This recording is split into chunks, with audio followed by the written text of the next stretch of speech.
This episode is part of an ongoing story. If you're new here, you might want to start with episode 1. And now, the story continues.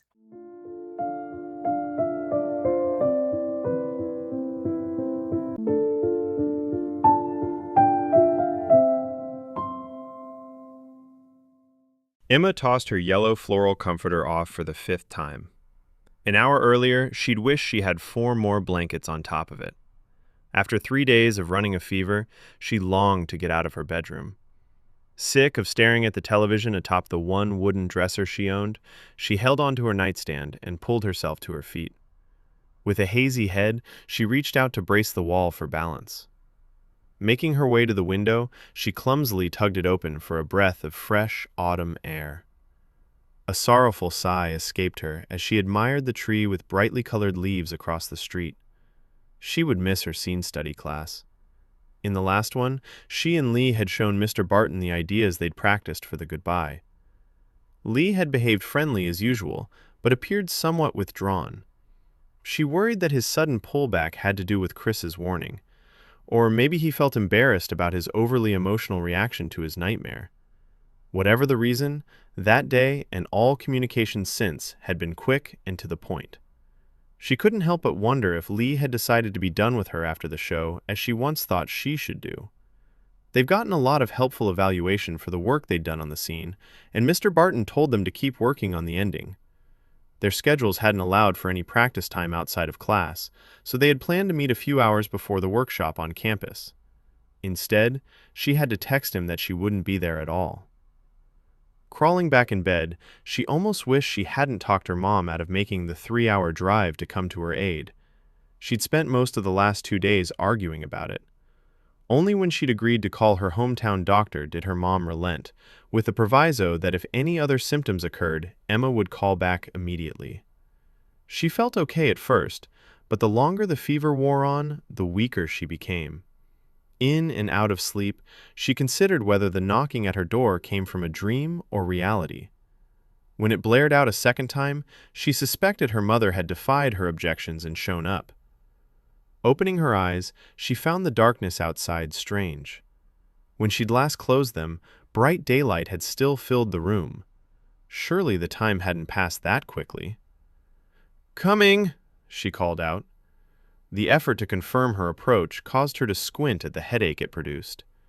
Every few steps she paused, holding out her arms for anything to steady her. Finally reaching her destination, she rested her head against the doorframe. "Mom?" "It's Lee.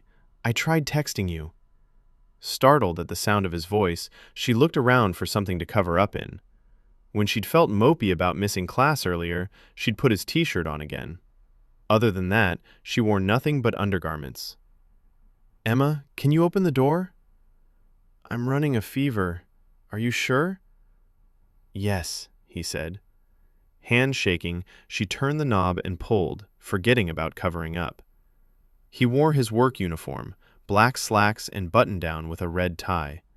He must have driven by after his shift to check on her. "Oh boy, let's get you back to bed," he said. He picked her up and carried her to her room. The sensation of his hand on the back of her bare thigh made her wish "let's get you to bed" meant something different. "Sorry about your shirt. I ran out of things to wear," she said. "I don't mind. It looks good on you." He placed her on the bed and she settled back under the covers. "You're burning up. Did you take anything?" "I ran out of Tylenol this morning." Lee gently brushed her hair off her forehead. "Why didn't you call me? Or anyone?" "My mom was going to come, but I talked her out of it." "Oh, right. You're a stubborn ass," he said. Rubbing her temples, she whispered, "Don't fuss at me. I'm sick." Lee chuckled. "Do you have an extra key so I can let myself in when I get back?" "Get back?" "I've got some ibuprofen at home. I'll go get it." Stunned at his compassion, she used all the energy she could muster to sit up and throw her arms around him. "Thank you." She dug the key out of her nightstand drawer, and he told her to rest. He woke her sometime later, holding out pills and water. He'd changed when he went home, and he smelled of the cologne she'd grown fond of.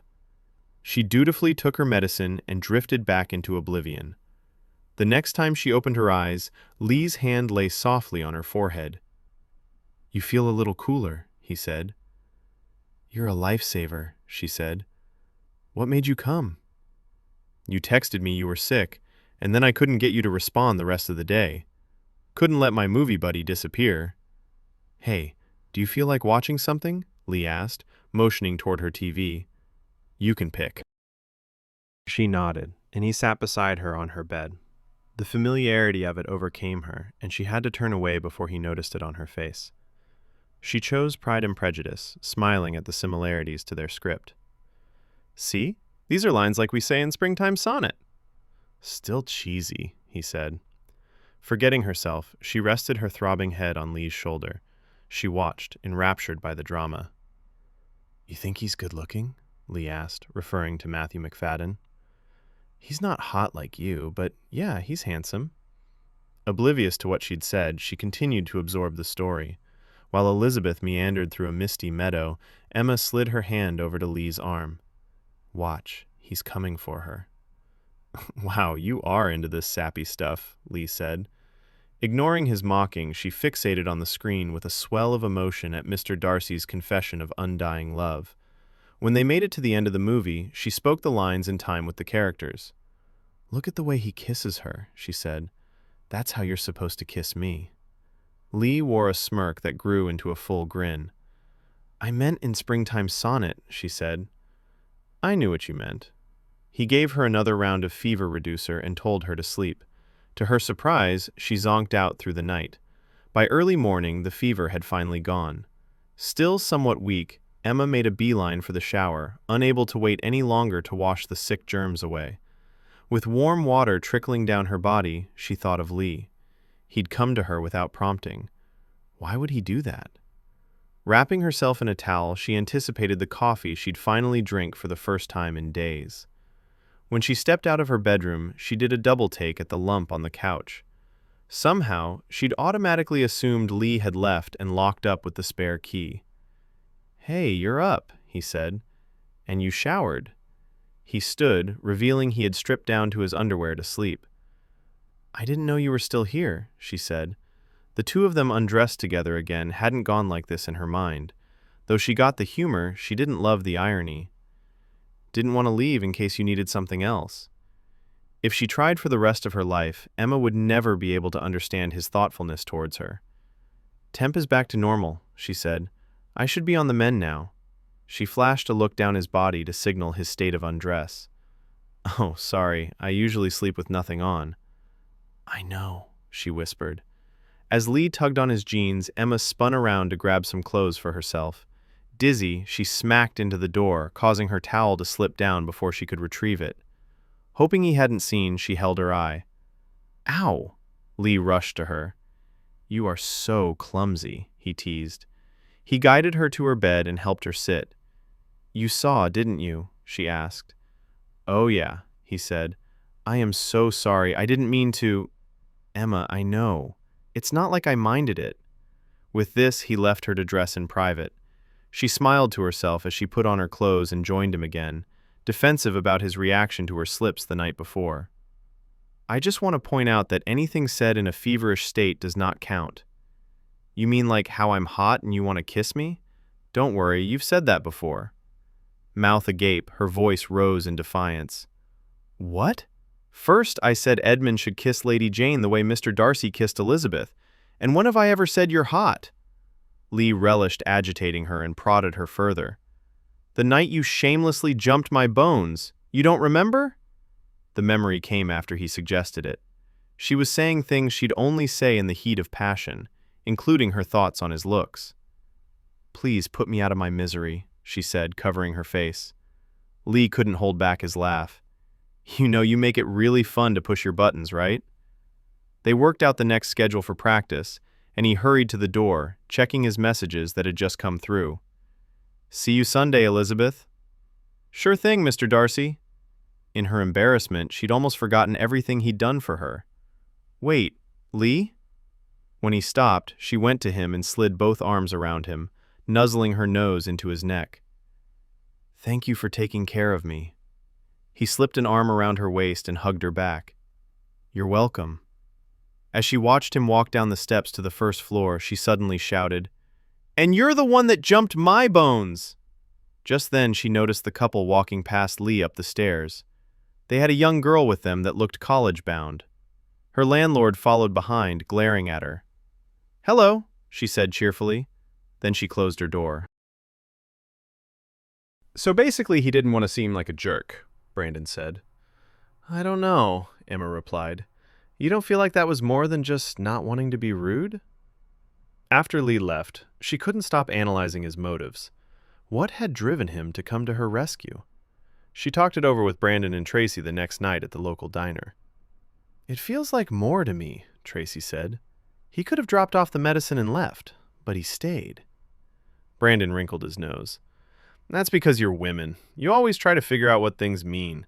To a guy, they usually mean nothing. Also, he has a smoking hot girlfriend." Both women glared at him. "I'm just saying," he added, raising his hands in surrender. Emma absorbed the sting of Brandon's honesty. Lee had always been clear. He chose Kira. So why did things with him still feel like something more? Did her own feelings blur the truth, make her imagine things that weren't there? He ran hot and cold. Convincing herself once again that Lee had acted like a good friend and nothing more, Emma resolved for what felt like the 100th time to get through the show and move on with her life. She'd even consider taking a different class next session, just to avoid seeing him. In a few weeks after the show ended, Lee would essentially be out of her life. She told herself that was what she wanted.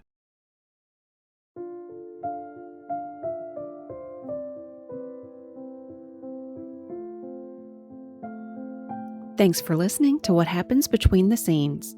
You can find this story and future episodes on YouTube by searching Laura Purple Butterfly. You can also find our podcast wherever you get your podcasts by searching the Purple Butterfly Archives.